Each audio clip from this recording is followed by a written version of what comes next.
The 2020s so far for DreamWorks has been an interesting decade, with some highs and some lows.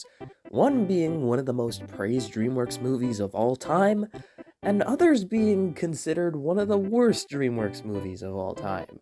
So it's been kind of up and down, and that's kind of how DreamWorks kind of run things around here. And today, I wanted to talk about each DreamWorks movie that's come out since 2020 and rank them and see which one was the best and which one was the worst. Because we have gotten some good ones out of them, and we have gotten some that aren't that great. This will also include movies that have released on Netflix, so this is theatrical and Netflix releases. And Peacock. But anyways, what's your favorite DreamWorks movie from the 2020s? Let me know, and let's get into it.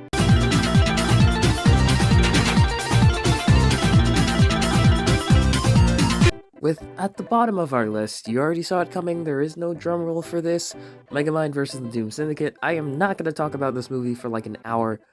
You know it's bad, I know it's bad, it's going at the bottom. Nothing further needs to be said about it.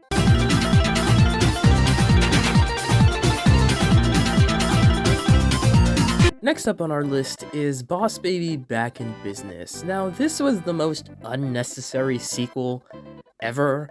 Like, I get the first movie ended on that note, and I guess you have to move on to a sequel, but this sequel just felt so forced, and this is coming from someone that really doesn't like the Boss Baby movies. The first one ended on a decent note, you could leave it like that. Now, to be fair, the movie made $500 million, I still don't know how, but the sequel itself was just not good. As much as I love Jeff Goldblum, I just didn't vibe with the villain he played in this movie, and it just felt so forced in my opinion. It just wasn't a good sequel, and I haven't watched the movie ever since I was forced to watch it the day that it came out. So no, it's not really that great of a sequel, and honestly spelled disaster for what I thought the upcoming movies for DreamWorks were gonna be. But thankfully, a lot of movies cleared that fog. But moving on.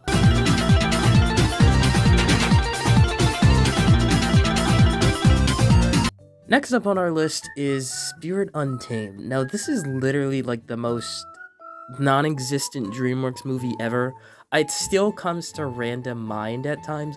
Like, the only reason that this movie was made was because the show on Netflix is apparently one of DreamWorks' most popular shows, even more than Boss Baby. So I guess they thought this would work as a movie. And the last movie came out in 2002, so no one in the present times really would be super hyped for this movie. And it came out and I can't say I didn't see this coming, but it is what it is with what happened with the movie. It wasn't really a profit, and DreamWorks swept it under the rug, never to be seen again. Such a shame. Anyways, moving on.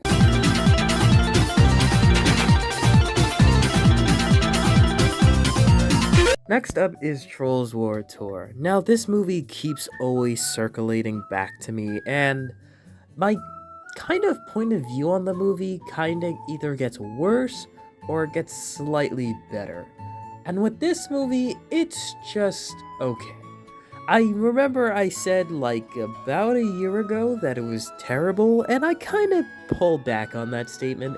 It's not a horrible movie, but it's not a great movie either. I would really say that the first movie and the third movie are superior to this movie. It doesn't really feel like it really goes anywhere with its plot, because it never comes up ever again. It's just a movie that exists, to be another jukebox musical. And that's about all it was. It was nice to see some of these worlds, based on different music. That was cool. But there was nothing else really, that made the movie so extravagant. And this was part of the era that the movie didn't even come to theaters. It was dropped on demand, but there was something a little going on during that year that kind of forced every movie to do that. But Trolls World Tour is just an okay movie. I know it has its fans, but I personally just prefer the first and third over it. It's alright.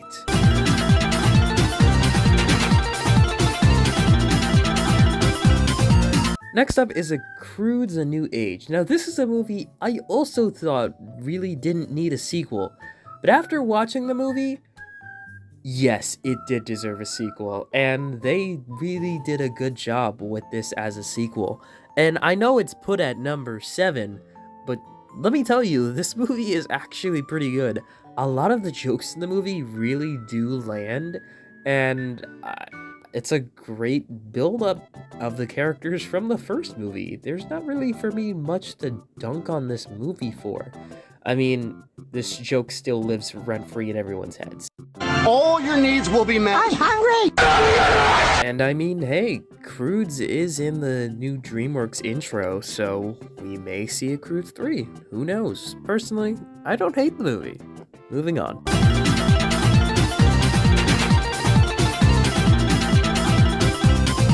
Next up is Orion in the Dark. Now, this movie I heard about a long while back. This movie dropped this year, and it released on Netflix. And personally, I do feel like this movie shouldn't have gotten a theatrical release, but a part of me feels like DreamWorks is getting a little scared with certain movies going to theaters, and some movies deserve to go to theaters, and some maybe should just go to streaming. And apparently, Orion in the Dark was one of those movies. And after watching it, it's actually not that bad. Its whole world that it builds is actually pretty nice, and all the different characters built around, the fears that people have. And, I do think that the character building and just the world itself that the movie built was actually pretty nice. No, it doesn't deserve a sequel, but I think it was fine. The ending of the movie, I think everyone can agree, felt a little weird, because the whole movie was going for something really good, and then the conclusion kind of just happened. You have to watch the movie to understand, but the entire movie itself is pretty good, except for the conclusion. You just have to watch it to understand. It's kind of hard to explain, but moving on.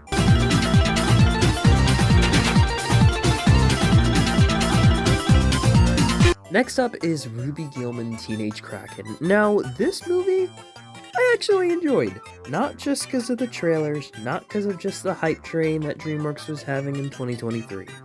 I do think it was a genuine good movie. The only thing that was holding the movie down is, honestly, the advertising of the movie, and also giving away quite a lot.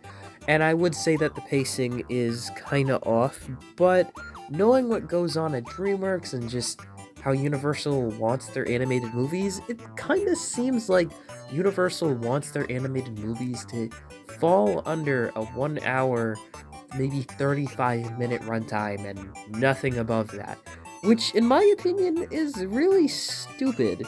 A 90-minute movie, yes, it fills up more slots, but you can get a really good story out if you could push a movie to maybe 1 hour 40 minutes, sometimes maybe even 1 hour 50 minutes. For them to keep it at only 90 minutes, kinda is pretty stupid to me. And unfortunately, Ruby Gillman kinda suffered that, because there was a lot to be explored with some of these characters, but it fell into the 90-minute formula. But I would say that the movie is actually pretty good. I wouldn't say it's bad, and I think it found its audience once it dropped on Netflix, because obviously at the box office it didn't do really well. But it still has a strong fan base going on right now. So I personally enjoyed the film. If we see anything come out of this franchise someday, I'll give it a watch. Probably it's gonna be just a show. I honestly don't expect a sequel from it, but I'll appreciate it nonetheless. Moving on.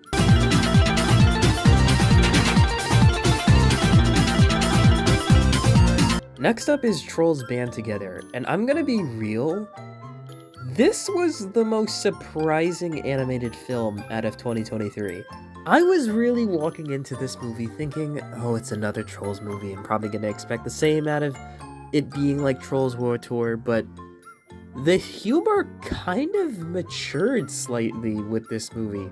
I wouldn't say it's like, top tier Shrek comedy, but I would say that it kind of falls in line with that some ways. There's a lot of adult jokes, and there are some plot points that, are actually pretty good. I wouldn't say this is a bad movie, if not, in Trolls standards, in my opinion, I think this is the best Trolls movie. And it's not like the best DreamWorks movie of all time, but it's just a good and genuinely funny movie. It's not that forced fart jokey thing that the first movie was, and then the second movie just feeling bland. Velvet and Veneer also stole the show with this movie, and I think that picked up once the movie hit digital because almost everyone was talking about these characters. Honestly, they might have even just overshadowed the main characters themselves. Because all the Trolls franchise was known for beforehand was this. Yes! No! Why won't you sing? Because singing killed my grandma, okay? Now leave me alone. Okay, moving on.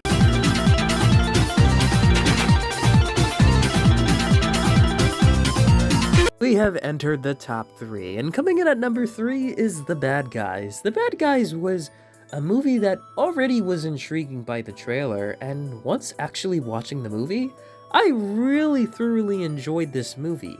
Not just because of the animation, but just the characters themselves. I personally have never read any of the Bad Guys books, but I really had a fun time with this movie. It was funny, the animation was great, the story a little predictable in some places. There were a lot of twists, but I did really enjoy this movie, and it is one of the best DreamWorks movies that have come out in the 2020s so far. And I'm pretty happy that it's getting a sequel, but a little worrisome because of that plot is seeming a little too aligned with a certain movie. Not naming any names, but I feel like you guys know what it is. But other than that, great DreamWorks movie. I rewatched it quite a lot now that it was on Netflix, but it's on Peacock now, so I guess you can go watch it over there. But yeah, guys, pretty good film.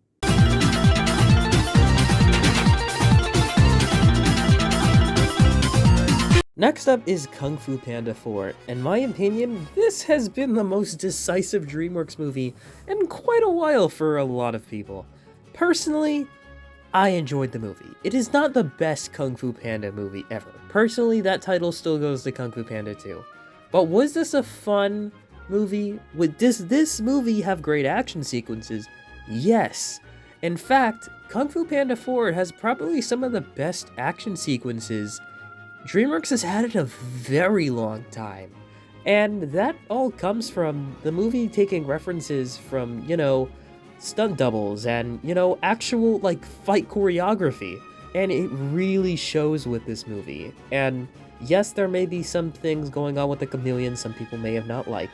She is not the great villain that, she'll never be Kai, Shen, or Tai Lung. No. But I will say that yes, the movie kind of does feel like a side mission, but it's a really fun movie, period. And it will catapult the Kung Fu Panda franchise back from the dead, because everyone thought after 3, it was over, we got a few shows, and that was that. But it's a good movie. I see a lot of people crapping on it, but it's not as bad as people are making out to be. If you haven't checked it out, I would give it a watch. It is not a bad movie. It's just okay in terms of Kung Fu Panda. And I think that's all it needs to be. You really can't go wrong with a single piece of Kung Fu Panda. Well, sometimes. But I would say, great movie. And now we're moving on to number 1.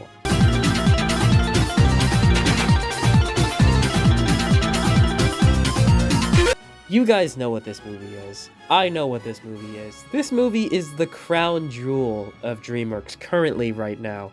And still is the crown jewel of my channel, taking off. And that is Puss and Boots: The Last Wish. No movie so far has beaten this movie out in terms of quality for DreamWorks, and I think it's gonna hold that position for quite a while. And it just is perfect in every single way. We went from a Puss and Boots movie that no one really talked about, it was just to getting one of the best animated movies so far of the decade. It's in the ranks with Across the Spider-Verse, like neck and neck. I kid you not. And it shows, everyone agreed that this movie was such a massive improvement from the first movie, and in terms of just DreamWorks movies, period. And it really shows. We had great characters. We had 3 great villains. How do you flesh out amazingly 3 villains? And I think the movie just does the best job of just keeping you entertained. And yeah, Puss in Boots: The Last Wish, I don't think will be dethroned for quite a while, And I personally think, yeah, it's one of the best DreamWorks movies of this decade. The best. And I think most people agree on that too. Unless you're a massive Trolls fan. You can do you. But anyways, that was my list of all the DreamWorks movies from the 2020s. This list will definitely be different for others, but this is where I kind of place all these movies. I'm kind of curious. The 2020s have been an interesting decade for DreamWorks thus far. So let me know down in the comments what was your favorite DreamWorks movie of this decade, and which ones do you think, aren't really that bad, but are just, okay in the grand scheme of things. Let me know down in the comments, and I'll catch y'all in the next video. Peace out.